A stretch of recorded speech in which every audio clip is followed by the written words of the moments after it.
Okay, so we're here with John Brewer in the British Handball Arena, which is the copper box on the Olympic Park. John, you've been here all week watching some of the sports going on. How's it been? Well, this is really the culmination of 7 years' hard work from people involved in handball in Great Britain.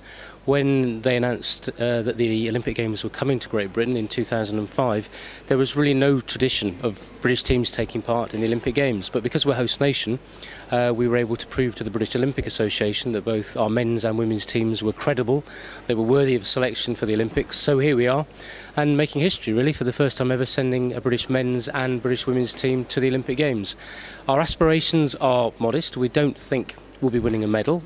We hope that one of our teams might qualify for the final eight. We'll have to wait and see how it goes. But if nothing else, what we're really doing is capturing the imagination of the public. We've got so many people now seeing handball for the first time.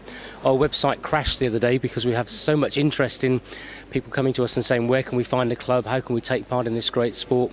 And so we really want to use the Olympic Games as a platform to grow and develop the sport in this country. Great, so you're hoping to be a part of the Olympic legacy and inspire young children to take up handball, is that the aim?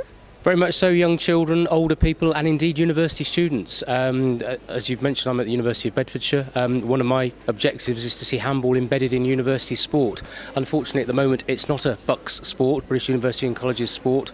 I sit on the board of BUCS wearing another hat, and I'm really actively hoping and encouraging the sport to get a plan in place that will enable it to become a BUCS championship sport, and I think that will then really be the catalyst for the sport to take off in universities and hopefully then feed players into the national team. I was here yesterday talking to Sir Clive Woodward from the BOA, and Sir Clive's comment was that he put out on Twitter was that he really hoped that team sports players would see handball as a second sport that they could take part in, because there are so many transferable skills from sports like rugby, netball, basketball, where players who are good at those sports can also have the talent and the hand-eye coordination and the speed of footwork that would equip them to play handball as well. That's fantastic. So do you think our higher education institutions, universities and the Olympic Games, the sport, has a strong link?